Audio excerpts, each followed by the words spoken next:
नमस्कार। न्यूज के चौधरी में आप सबका स्वागत है। मैं वीरेंद्र चौधरी एक बार फिर से आपके सामने हाजिर हूं एक नए सवाल के साथ। सवाल यह है कि बीजेपी लोकसभा चुनाव के फर्स्ट कैंडिडेट लिस्ट का मैसेज क्या है। यानी आज भारतीय जनता पार्टी ने 543 में से 195 सीटों के लिए अपने उम्मीदवारों की लिस्ट जारी कर दी। सवाल यह है कि इस लिस्ट का मैसेज क्या है। आइए इसी सवाल पर देखते हैं न्यूज के चौधरी। आज भारतीय जनता पार्टी ने 195 कैंडिडेट्स का लिस्ट जारी किया और उसमें सबसे, जिसे आप हेडलाइन कहते हैं, हेडलाइन यह है कि 34 केंद्रीय मंत्रियों को टिकट दिया गया है, 28 महिलाओं को टिकट दिया गया है, 57 ओबीसी कैंडिडेट हैं, 27 शेड्यूल कास्ट कैंडिडेट हैं, 18 शेड्यूल ट्राइब कैंडिडेट हैं और 47 कैंडिडेट वो हैं जिनकी उम्र 50 वर्ष से कम है और 2 पूर्व मुख्यमंत्रियों को भी टिकट दिया गया है। हालांकि यहां पे सूचना को जो बाकी हर जगह चल रहा है उसको थोड़े से करेक्शन की जरूरत है। करेक्शन यह है कि यदि आप देखें पूरे लिस्ट में तो कुल मिला के 6 पूर्व मुख्यमंत्री बीजेपी के 195 के लिस्ट में हैं। हमारे प्रधानमंत्री जी भी पूर्व मुख्यमंत्री गुजरात रह चुके हैं। राजनाथ सिंह पूर्व मुख्यमंत्री उत्तर प्रदेश से, अर्जुन मुंडा पूर्व मुख्यमंत्री झारखंड, सर्बानंद सोनोवाल पूर्व मुख्यमंत्री असम, बिप्लब कुमार देव पूर्व मुख्यमंत्री त्रिपुरा और शिवराज सिंह चौहान पूर्व मुख्यमंत्री मध्य प्रदेश। अब हम आपसे 3 बात साझा करने जा रहे हैं। एक तो मोटा मोटा हुआ कि यह लिस्ट जारी हुआ। इन लिस्टों पे अखबारों का हेडलाइंस क्या है, नंबर 1। नंबर 2, स्टेट वाइज, क्योंकि राज्य और केंद्र शासित प्रदेश मिला के कुल 18 राज्यों से 195 का लिस्ट बनता है। ब्यौरा बताएंगे आपको। और कुल मिला के आखिर में मैसेज क्या कहता है, ये 195 का लिस्ट क्या कहता है वो बताएंगे। सबसे पहले आइए हम अखबार क्या कहता है, अखबारों का हेडलाइन क्या कहता है वो आपको जानना अच्छा लगेगा। देखिए सबसे पहले नवभारत टाइम्स लीड खबर है उसकी, आ गई बीजेपी की पहली लिस्ट। बीजेपी के 195 उम्मीदवारों की पूरी लिस्ट। शिवराज को दिल्ली का टिकट, वसुंधरा क्यों छूट गई पीछे। पावर स्टार वर्सेस बिहारी बाबू, बिहार के 2 फिल्मी सितारों का बैटल ग्राउंड बना बंगाल का आसनसोल, क्योंकि शत्रुघ्न सिन्हा उपचुनाव जीते थे टीएमसी से और अब उनका मुकाबला होगा भोजपुरी के युवा गायक पवन सिंह से। बड़े ही पॉपुलर हैं बिहार उत्तर प्रदेश में। यह है नवभारत टाइम्स का। अब बताते हैं आपको दैनिक हिंदुस्तान क्या कहता है। अपने मैं वो चीज आपसे साझा करने जा रहा हूं कि मैंने भी चैनल देखा है, चैनलों पर सारी बातों का खबर आपके पास नहीं होगा। इसलिए मैंने प्रयास किया है कि आपको वो सारी खबरों का एक जगह इकट्ठा बताऊं जिससे आपको भी पूरी जानकारी मिल सके। हिंदुस्तान क्या कहता है, देखिए लीड खबर हिंदुस्तान का क्या है।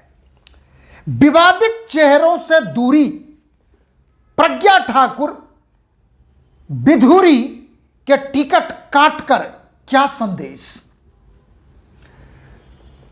वाराणसी से पीएम मोदी, गांधीनगर से शाह, बीजेपी ने किसे कहां से दिया टिकट, हिंदुस्तान का हेडलाइन है। बंगाल में भिड़ेंगे दो बिहारी बाबू, पवन सिंह को शत्रुघ्न के खिलाफ टिकट। केंद्रीय मंत्रियों से लेकर मौजूदा एमपी तक बीजेपी की पहली लिस्ट के बड़े नाम। कौन है प्रवीण खंडेलवाल, जिन्हें भाजपा ने चांदनी चौक से उतारा। जनसत्ता का सुनिए क्या कहता है हेडलाइन। 28 महिलाएं, 47 युवा, 27 अनुसूचित, बीजेपी ने किया 195 प्रत्याशियों का ऐलान। दिल्ली में हुआ सबसे बड़ा खेल, दूसरा हेडलाइन। हर्षवर्धन, विधुरी और लेखी का कटा टिकट। अब देखिए अमर उजाला क्या कहता है। पीएम मोदी तीसरी बार वाराणसी से चुनाव लड़ेंगे।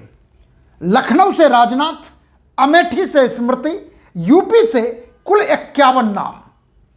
दूसरा हेडलाइन। प्रधानमंत्री समेत 195 नाम, 28 महिलाओं, ओबीसी वर्ग के 57 नेताओं को मौका। बांसुरी समेत 4 नए चेहरे, मनोज तिवारी को भी टिकट।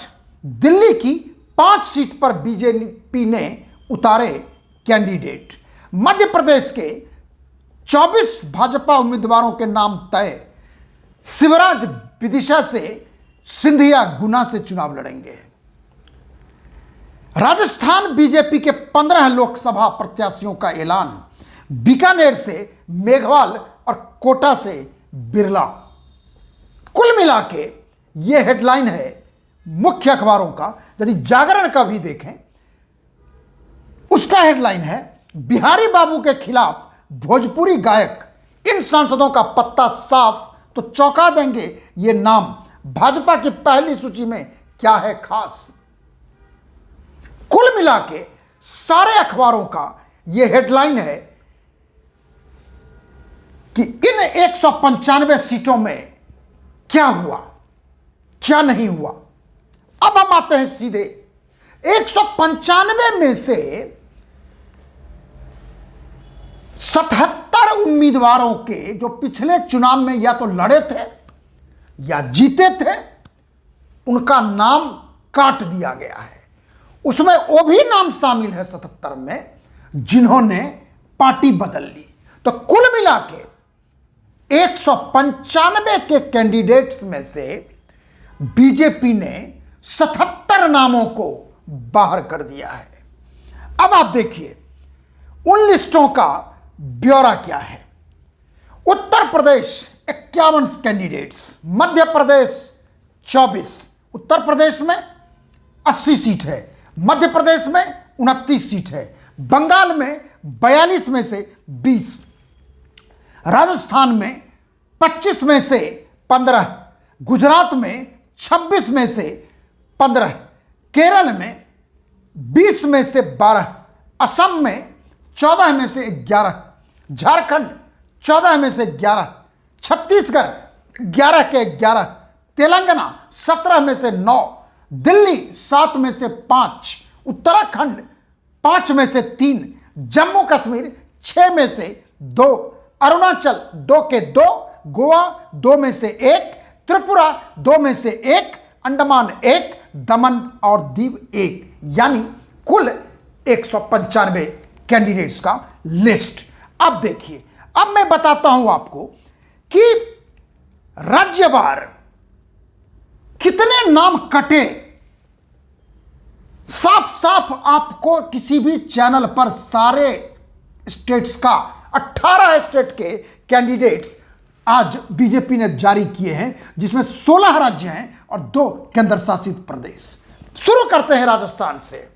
देखिए, 25 में से 15 सीटों पर आज कैंडिडेट्स की घोषणा हुई, जिसमें से 15 में से 7 कैंडिडेट्स को बदल दिया गया है।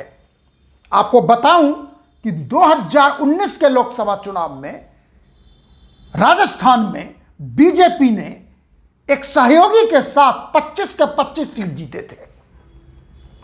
यानी कुल सीट जीत के बाद 15 सीटों की घोषणा होती है और भाजपा 7 लोगों को टिकट बदल देती है।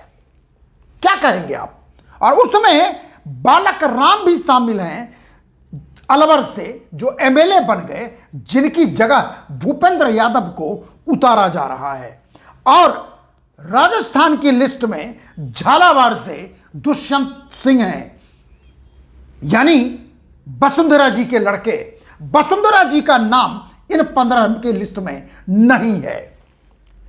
और बदलने वालों में अर्जुन लाल मीणा भी हैं, उनका नाम कट गया है, मन्ना लाल रावत हैं उनकी जगह।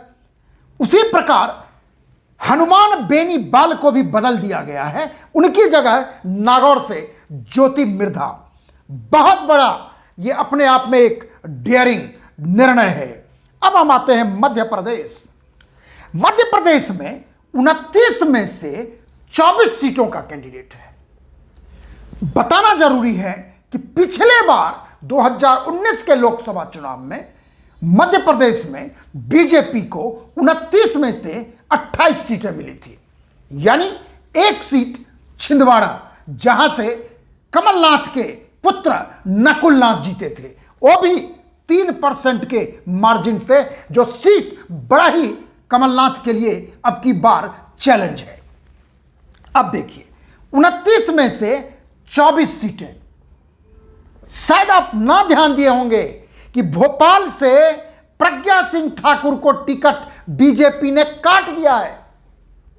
जब वो टिकट दिया गया था तो हेडलाइन बना था सारे चैनलों का, अरे प्रज्ञा को टिकट दे दिया बीजेपी ने।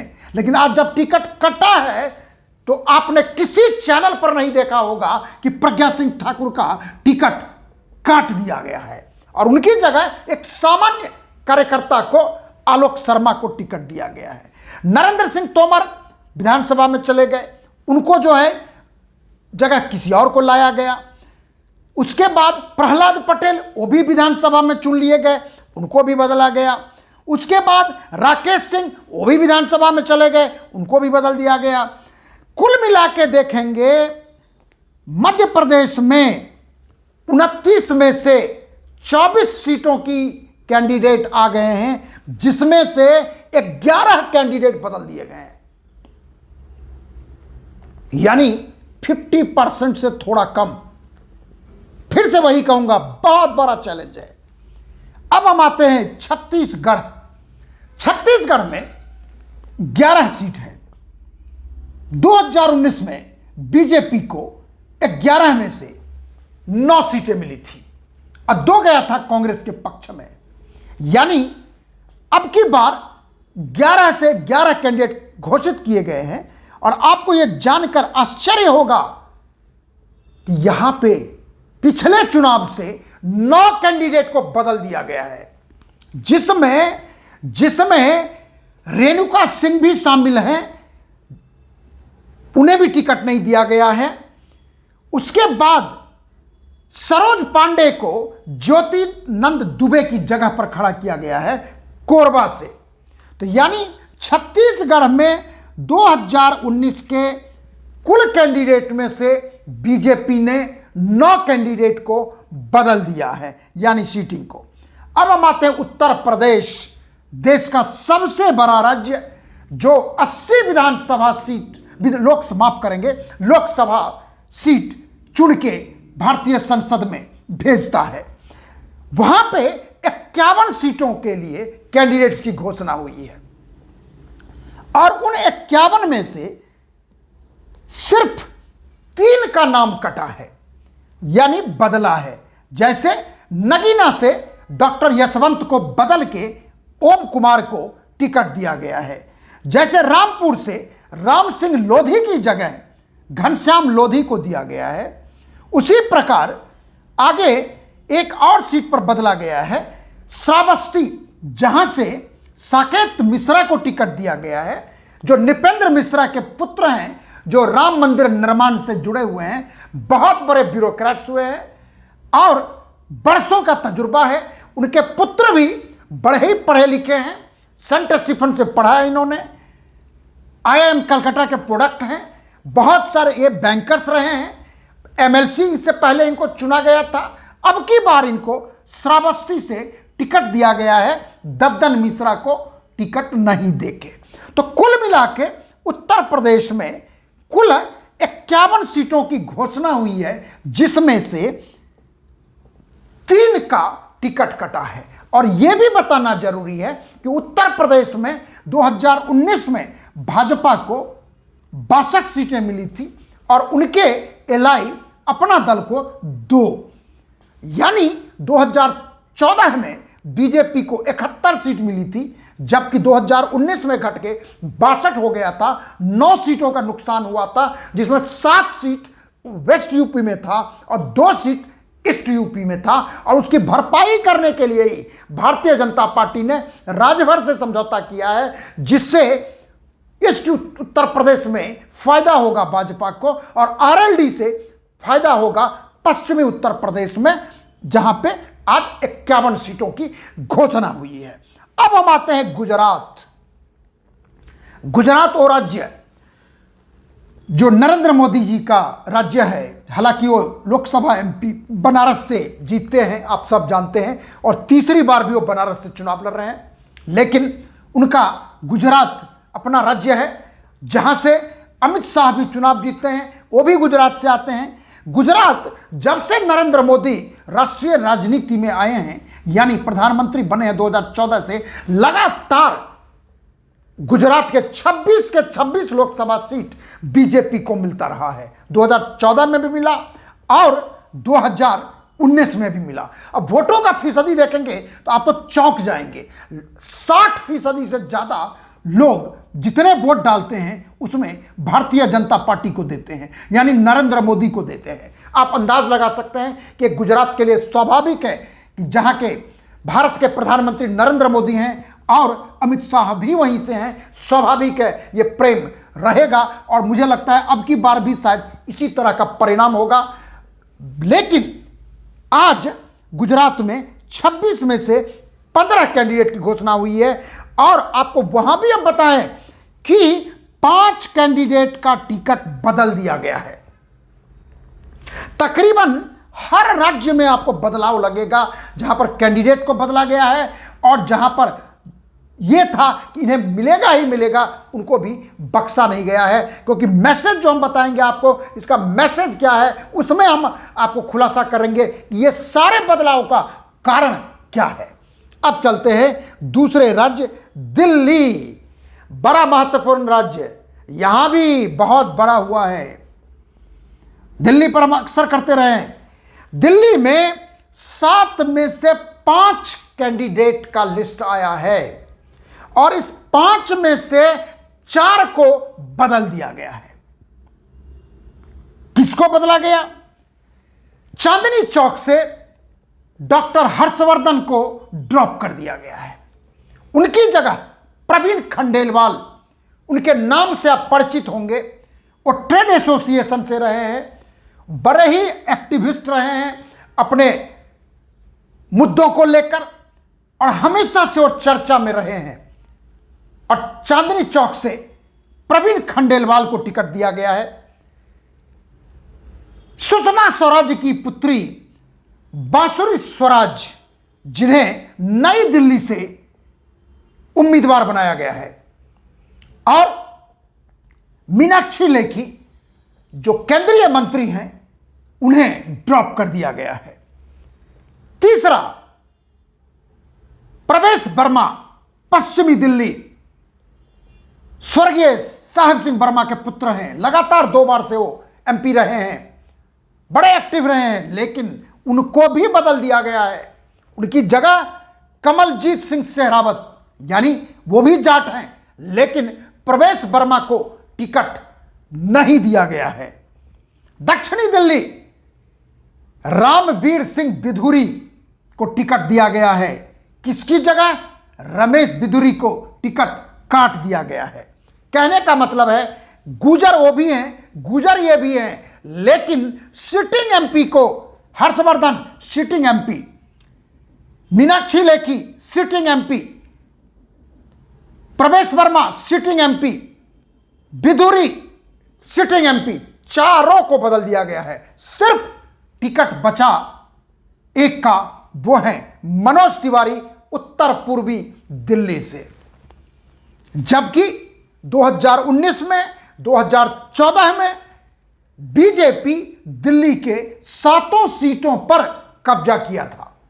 अब भारी मतों से, जो मैं अक्सर कहता हूं कि जब लोकसभा चुनाव होता है तो नरेंद्र मोदी को दिल्ली से या कई राज्यों से, 12 से ज्यादा राज्य हैं जहां पर 50% से ज्यादा वोट मिलता है, उसमें एक दिल्ली भी शामिल है। उसके बाद भी टिकट बदल दिया गया है। अब हम आते हैं दिल्ली के बाद झारखंड। झारखंड में 14 लोकसभा सीटें हैं। पिछली बार यानी 2019 में बीजेपी को मिला था 11 सीट और एक सीट उनके एलआई एजेएसयू को मिला था, यानी 12, 14 में से 12, और एक सीट मिला था जेएमएम को और एक सीट मिला था कांग्रेस को। लेकिन दुर्भाग्य कहिए कांग्रेस का कि जो एक सीट मिला था गीता कोड़ा का, मधु कोड़ा की पत्नी है, तो फॉर्मर चीफ मिनिस्टर हुए थे मधु कोड़ा, अभी 2-4 दिन पहले उन्होंने बीजेपी में अपना एंट्री कर लिया है। तो कहने का मतलब है कि बीजेपी ने 14 में से 11 सीटों का कैंडिडेट घोषणा किया झारखंड के लिए, जिसमें से 3 को बदला गया है। अब वो बदले कौन है वो देखिए। राजमहल हेमलाल मुर्मू को बदल के ताला मरांडी को टिकट दिया गया है। गीता कोड़ा स्वाभाविक है, अब वो बीजेपी की कैंडिडेट है।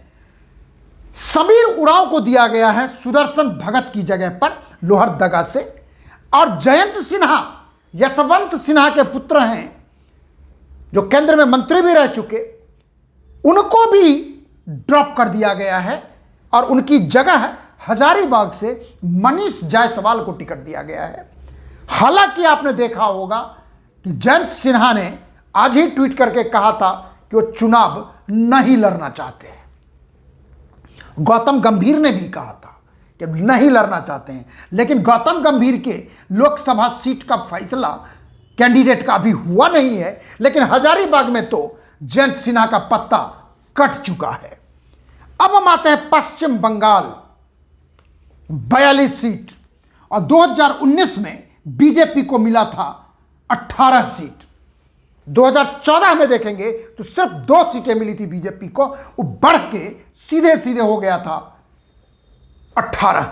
अब वोटों का फीसदी भी 40 पार हो गया था। अब की बार आज बीजेपी ने 42 में से 20 सीटों की घोषणा की है, जिसमें से 20 सीटों में 2019 के 10 कैंडिडेट को बदल दिया गया है, यानी 10 नए लोगों को बंगाल में टिकट दिया है बीजेपी ने। हालांकि इसमें एक सीट वो भी शामिल है बाबुल सुप्रिय का, जहां से वो चुनाव जीते थे 2014 और 2019 में बीजेपी के नाम पे, लेकिन वो टीएमसी में चले गए। इसलिए आसनसोल का उपचुनाव हुआ और टीएमसी ने शत्रुघ्न सिन्हा को खड़ा करके चुनाव जितवाया। लेकिन आसनसोल शत्रुघ्न सिन्हा के लिए अब आसान नहीं होगा, क्योंकि भोजपुरी गायन का सुपरस्टार पवन सिंह को बीजेपी ने आसनसोल से उतार दिया है। यानी आसनसोल में 2 बिहारी लड़ेंगे और जीत जिसकी भी होगी वो बिहारी की होगी। कारण क्या है? क्योंकि वहां पर वर्कर क्लास कोलफील्ड के भरे हुए हैं आसनसोल में। जिसमें कहते हैं कि 50% से ज्यादा लोग वहां पे हिंदी स्पीकर्स है। बिहार झारखंड से लगा है, वो झारखंड से लगा हुआ वो लोकसभा कॉन्स्टिट्यूंसी है। इसलिए अब की बार का वहां का मुकाबला बड़ा ही दिलचस्प होगा। दो बिहारी लड़ेंगे, एक बोलेंगे खामोश और दूसरे बोलेंगे भोजपुरी में गाना गा के उनको जवाब देंगे। देखना है होता क्या है। लेकिन पश्चिम बंगाल में भी जैसे मैंने बताया कि 10 लोगों का टिकट बदल दिया गया है। अब हम आते हैं उत्तराखंड। उत्तराखंड में 5 लोकसभा सीट हैं। पिछले चुनाव यानी 2014 में भी 2019 में भी बीजेपी को 5 सीटें मिली है और आज बीजेपी ने 5 में से 3 सीटों की घोषणा की है। टेहरी गढ़वाल, अल्मोड़ा, नैनीताल, उधम सिंह नगर। कोई भी कैंडिडेट को यहां पर बदला नहीं गया है। यह इतने राज्यों के बाद यह 9वां राज्य है जहां पर कोई बदलाव नहीं है। अब हम चलते हैं गोवा। गोवा में 2 सीट है। 2019 में 1 सीट कांग्रेस को मिला था और 1 सीट बीजेपी को। जो सीट बीजेपी को नॉर्थ गोवा का मिला था वहां पर कैंडिडेट वही होंगे जो पिछली बार थे, यशो नाइक। कोई बदलाव नहीं। दूसरा राज्य। अब चलते हैं हम केरला। केरला बीजेपी के लिए बड़ा ही चैलेंज है। आज तक वहां पर उनका एमएलए में तो खाता खुल गया, एमपी में खाता नहीं खुला है। पिछली बार लोकसभा चुनाव में तिरुवनंतपुरम से बीजेपी बहुत क्लोज थी। हालांकि क्लोज ऐसा नहीं थी क्योंकि लाख का अंतर था, लेकिन वहां से शशि थरूर चुनाव जीते थे और उनके कॉन्टेस्ट में थे के राजशेखरन, लेकिन वो चुनाव हार गए थे। लेकिन अब की बार का कैंडिडेट लिस्ट देखिए, 20 में से 12 की घोषणा हुई है, जिसमें से केरला में भी जो 2019 में जो उनके कैंडिडेट थे बीजेपी के 12, उसमें से जो घोषणा 12 कैंडिडेट की हुई है सीटों की, उसमें 10 का टिकट बदल दिया गया है। और मुख्य रूप से आप देखेंगे कासरगोड से अश्विन है, उसके बाद डॉक्टर अब्दुल सलाम को मल्लापुरम से खड़ा किया गया है। सुरेश गोपी त्रिशूर से होंगे, पिछली बार भी चुनाव लड़े थे। अनिल एंटनी, एके एंटनी कांग्रेस के कद्दावर नेता के पुत्र हैं जो बीजेपी में आ चुके हैं, वो चुनाव लड़ रहे हैं पत्तनमतिट्टा से। और तिरुवनंतपुरम में शशि थरूर के खिलाफ खड़ा किया गया है केंद्रीय मंत्री राजीव चंद्रशेखर को। तो कुल मिला के यहां भी बीजेपी ने अपने कैंडिडेट्स को बदला है। उनकी संख्या है 10। अब आते हैं 12वें राज्य अरुणाचल प्रदेश। अरुणाचल प्रदेश में दोनों सीट 2019 में बीजेपी ने जीती थी, कोई बदलाव नहीं है, दोनों वही कैंडिडेट हैं। अंडमान निकोबार, वहां पे पिछली बार के कैंडिडेट का टिकट बदल दिया गया है। अब की बार वहां पे विष्णुपद रे बीजेपी के उम्मीदवार होंगे। दादर नगर हवेली, वहां भी पिछले बार के कैंडिडेट को रिपीट किया गया है, लालू भाई पटेल को। त्रिपुरा में 2 सीट बीजेपी ने 2019 में दोनों सीट जीता था, जिसमें अभी 1 सीट की घोषणा हुई है, वहां पे कैंडिडेट बदल दिया गया है। बिप्लब कुमार देव त्रिपुरा वेस्ट से चुनाव होंगे, बीजेपी के कैंडिडेट होंगे जो पूर्व मुख्यमंत्री हैं। जम्मू कश्मीर में भी 6 सीटों में से 2 सीटों की घोषणा हुई है, जिसमें दोनों सीट में कोई बदलाव नहीं है। डॉक्टर जितेंद्र सिंह उधमपुर से होंगे, जुगल किशोर शर्मा जम्मू से बीजेपी के कैंडिडेट होंगे। असम में 14 सीटें हैं। पिछले लोकसभा चुनाव में बीजेपी को 8 सीटों पर जीत मिली थी और अब की बार अभी बीजेपी ने 14 में से 11 सीटों की घोषणा की है, जिसमें आपको बताऊं 11 कैंडिडेट में से 7 नए कैंडिडेट हैं असम में बीजेपी के। 7 नए कैंडिडेट हैं बीजेपी के, यानी उसमें आप देखिए 11 में से 7 बदल दिए गए हैं। अब हम आते तेलंगाना बीजेपी के लिए बड़ा ही चैलेंजिंग राज्य है, लेकिन केरला की तरह नहीं है, तमिलनाडु की तरह नहीं है। पिछले लोकसभा चुनाव में पहली बार बीजेपी ने 3 लोकसभा सीटों पर जीत हासिल की थी और अब की बार बीजेपी का टारगेट वहां पर है कि वो दहाई की संख्या में पहुंचे और अभी 9 सीटों की घोषणा की है बीजेपी ने 17 में से, जिसमें 9 सीटों में से पिछले बार के 6 कैंडिडेट को बदला गया है, सीटिंग को नहीं बदला गया है। जैसे आपको बताऊं, बांदी संजय कुमार करीमनगर से लड़ेंगे, निजामाबाद से अरविंद धर्मपुरी, और यह निजामाबाद वही कॉन्स्टिट्यूएंसी है जहां से के चंद्रशेखर राव की पुत्री कविता को इन्होंने हराया था। उसके बाद जी किशन रेड्डी सिकंदराबाद से लड़ेंगे। कहने का मतलब तीनों सीटिंग एमपी को टिकट नहीं बदला गया है। बाकी कैंडिडेट हैं 7 जिनको 6 को बदल दिया गया है। अब कुल मिला के बताते हैं हम आपको कि 195 में से बीजेपी ने 2019 के 77 कैंडिडेट को बदल दिया है और कुछ ऐसे बदलाव हैं जैसे हमने आपको बताया, चाहे मध्य प्रदेश की बात हो, चाहे वो दिल्ली की बात हो, चाहे अन्य राज्यों की बात हो। अंतिम सवाल यह है कि इसका मैसेज क्या है। मैसेज क्या है, यह बड़ा अहमियत रखता है। नंबर 1, नरेंद्र मोदी और अमित शाह जी का टारगेट है। प्रधानमंत्री ने लोकसभा में कहा था कि अब की बार बीजेपी 370 पार और एनडीए 400 पार। टारगेट बहुत बड़ा है, तो पहले 370 400 पार। इसलिए बीजेपी ने कोई भी रिस्क लेने का काम नहीं किया है और जहां लगा है टिकट बदलना, बदल दिया है। दूसरा, एंटी इनकम्बेंसी। आपको समझना होगा, सबको समझना होगा कि बीजेपी एंटी इनकम्बेंसी को काटने में माहिर रही है और यह 2 तरह से काटा जाता है। एक तो यह है कि कैंडिडेट को बदल देना, और यह पहली बार नहीं हुआ है।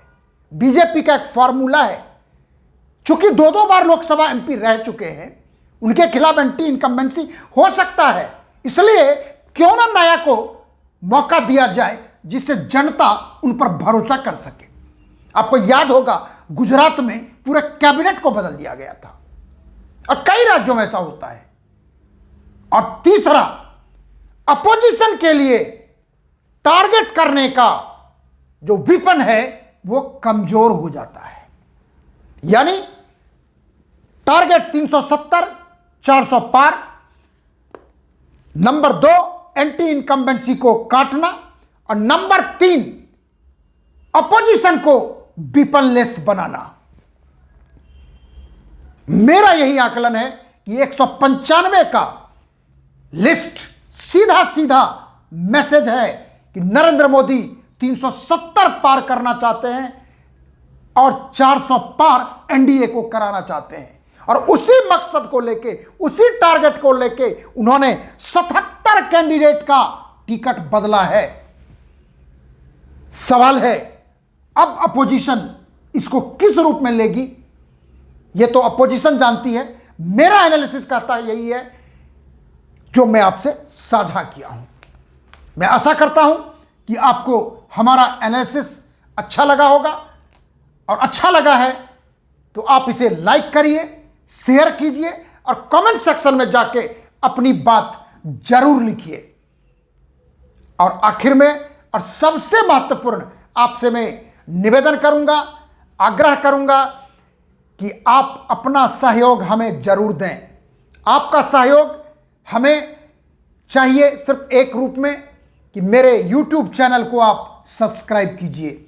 और मैं आपको वादा करता हूं, भरोसा देता हूं कि चुनावी विश्लेषण मैं आपको बहुतों से अलग दूंगा, विस्तृत दूंगा, सटीक दूंगा, लेकिन आपका सहयोग चाहिए। बहुत बहुत धन्यवाद। शुभ रात्रि, नमस्कार।